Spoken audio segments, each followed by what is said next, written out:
سال ختم ہوئے ایک ہفتہ گزرا تھا۔ جارج کی آنکھوں سے مایوسی جھلک رہی تھی۔ وہ اس ایوارڈ کو گھور رہا تھا جو آتش دان پر سجا ہوا تھا۔ اس کے قریب بالکل ویسا ہی ایک اور ایوارڈ رکھا ہوا تھا۔ دونوں ایوارڈ ایک جیسے تھے۔ دوسرا ایوارڈ اس کی سیماب صفت بیوی کا تھا۔ سال رواں کے ابتدائی ایام میں دونوں کو ایک تقریب میں یہ ایوارڈ ملے تھے۔ ان دونوں کو اس سال کا بہترین رقاص جوڑا قرار دیا گیا تھا۔ جارج سے روزی اتنی متاثر ہوئی کہ بات شادی تک پہنچ گئی۔ شادی کے ابتدائی 6 ماہ بہت خوشگوار اور تیز رفتار تھے۔ یوں محسوس ہوتا تھا جیسے وقت پر لگا کر اڑ رہا ہو، لمحے ہوا کے دوش پر سوار ہوں۔ وہ شہر کا مقبول ترین جوڑا بن گیا۔ وہ جس محفل میں جاتے دوسرے رقاص جوڑے اپنا رقص بھول کر ان کے جسمانی اعضاء کی خوبصورت تھرتھراہٹ میں کھو جاتے تھے۔ ان کے لچکتے ہوئے جسموں پر گونجتی ہوئی بجلیوں کا گمان ہوتا تھا۔ بلو ہیون کا ایک ایسا کلب تھا جہاں نہ صرف موسیقی اور رقص کی تربیت دی جاتی تھی بلکہ وہاں موسیقی اور رقص کے مقابلے بھی کرائے جاتے تھے۔ وہ کلب اس قدر مہنگا تھا کہ عام آدمی وہاں جانے کا تصور بھی نہیں کر سکتا تھا۔ اس کلب میں رقص کے لیے کانچ کا ایک فرش بنایا گیا تھا۔ جارج اور روزی اس کے مستقل ممبر تھے۔ ایک رات کلب سے واپسی پر جارج کی کار خراب ہو گئی۔ وہ اپنے ایک دوست کی موٹر سائیکل پر گھر آ رہا تھا کہ شراب کے نشے میں دھت ایک شرابی ٹرک ڈرائیور نے ٹکر مار دی اور جارج ایک ٹانگ سے محروم ہو گیا۔ 5 ماہ بعد جارج اس قابل ہو گیا کہ تھوڑا بہت چل پھر سکتا تھا، لیکن اب وہ کلب نہیں جا سکتا تھا۔ کانچ کے فرش پر پاؤں رکھنا اس کے لیے ممکن نہ تھا۔ روزی اکثر ضد کرتی لیکن وہ اپنی نیم مردہ ٹانگ کی طرف اشارہ کر کے کہتا، کیا تم مجھے وہاں جا کر لوگوں کے مذاق کا نشانہ بنوانا چاہتی ہو؟ روزی خاموش ہو جاتی۔ رفتہ رفتہ وہ جارج کے لہجے میں مایوسی کو محسوس کرتی کرتی خود بھی نا امید ہوتی جا رہی تھی۔ وہ جب سے گھر آیا تھا خاموش اور اداس سا رہنے لگا تھا۔ وہ دن بھر گھر میں لیٹا کتابیں پڑھتا رہتا تھا۔ روزی میں اس نے تبدیلی محسوس کی تھی۔ اس کی وجہ سے وہ چڑچڑا ہوتا جا رہا تھا۔ روزی سے بات کرتے وقت اس کے لہجے میں یوں سختی پیدا ہو جاتی جیسے وہ ٹانگ کے حادثے کی ذمہ دار ہو۔ روزی نے رفتہ رفتہ اس کی طرف توجہ دینا چھوڑ دی تھی۔ کبھی کبھی وہ اپنی مصروفیات کا تذکرہ کرتی تو وہ ایک نام خاص طور پر اس کے سامنے لیتی تھی، مائیکل۔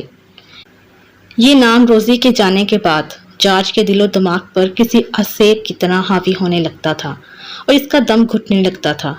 اسے یہ سوچ کر بے حد تکلیف ہوتی تھی کہ روزی نے اس کی صرف ایک ٹانگ ضائع ہو جانے کی وجہ سے اسے نظر انداز کرنا شروع کر دیا ہے، گویا اس کے نزدیک اس کی صرف ٹانگ ہی اہم تھی۔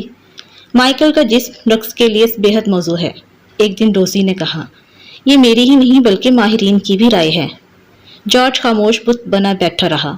روزی کی زبان مائیکل تعریف میں دن بدن آگے بڑھتی جا رہی تھی۔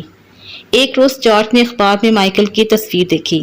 اس تصویر کے ساتھ روزی کا مسکراتا ہوا چہرہ بھی تھا۔ جارج کے دل و دماغ میں آندھیاں چلنے لگیں۔ یہ خیال تیزی سے اس کے دماغ میں گردش کرنے لگا کہ روزی اور مائیکل آنے والے سال کے بہترین رقاص کا بہترین جوڑا بن جائے گا، اور اگر ایسا ہوا تو روزی ہوا کے تیز جھونکے کی طرح اس کے پہلو سے نکل جائے گی۔ جارج اب ہر وقت اسی سوچ میں غرق رہنے لگا تھا کہ اس تیز جھونکے کو کیسے روکے، روزی کے پیروں میں بیڑیاں ڈال دے کہ وہ اسے چھوڑ کر نہ جا سکے۔ پھر اس کی سوچ کا سفر ختم ہو گیا۔ فیصلے کا قافلہ ایک منزل پر رک گیا۔ اس نے ایک بار پھر اپنے منصوبے پر نظر ثانی کا ارادہ کیا۔ وہ اچھی طرح جانتا تھا کہ روزی ہر روز صبح سویرے اٹھ کر زینہ اتر کر دودھ کی بوتل نیچے دروازے سے اٹھانے جاتی ہے۔ ملازمہ کے اوقات کار 11 سے شروع ہوتے ہیں۔ روزی کی عادت تھی کہ وہ زینے کا بلب روشن کرتی اور پھر تیزی سے رقص کے انداز میں سیڑھیاں اتر جاتی تھی۔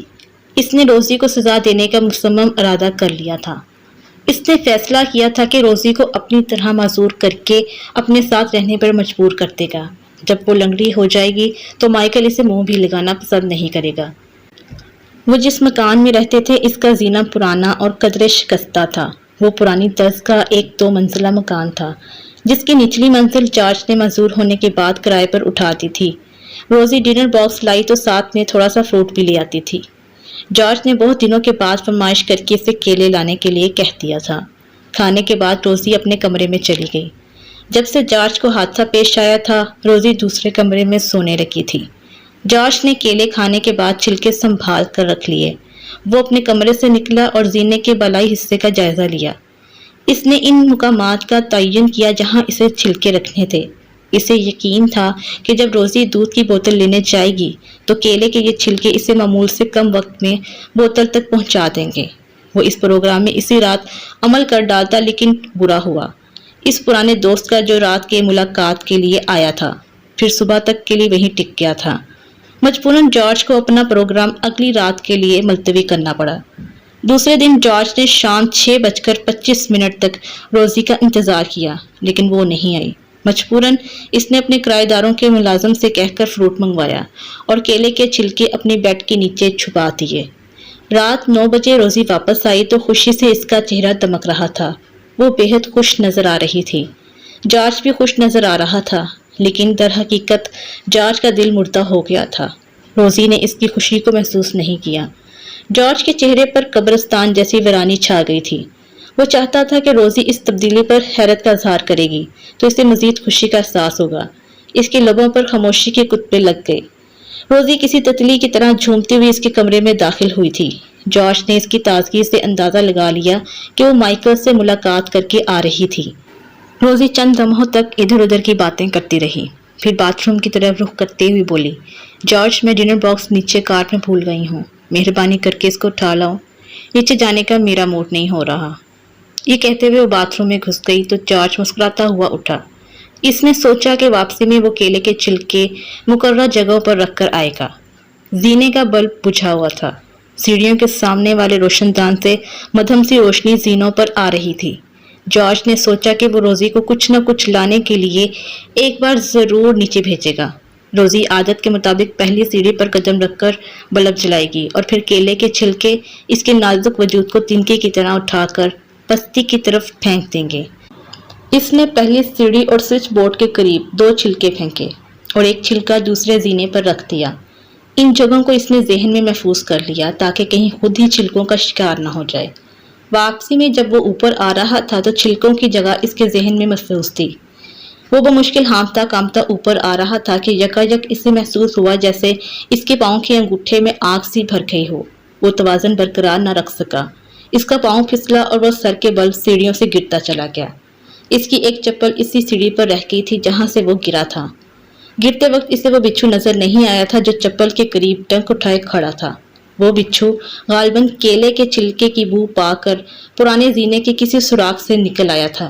البتہ جارج یہ ضرور سوچ رہا تھا کہ اس زینے پر جو چھلکا تھا وہ اس نے نہیں رکھا تھا، پھر آخر وہ چھلکا وہاں پر کہاں سے آ گیا۔ جارج کی دلخراش چیخ سن کر روزی آنن فانن سیڑھیوں کی طرف لپکی۔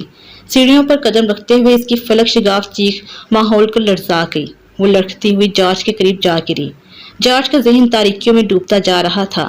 جارج نے روزی کی آواز سنی۔ روزی کی آواز کرب میں ڈوبی ہوئی تھی۔ George, I love you. تمہارے بنا میں جی کر کیا کروں گی۔ روزی کے کولہے کی ہڈی ٹوٹ چکی تھی اور اس لمحے جارج کی روح قفس انصری سے پرواز کر گئی تھی۔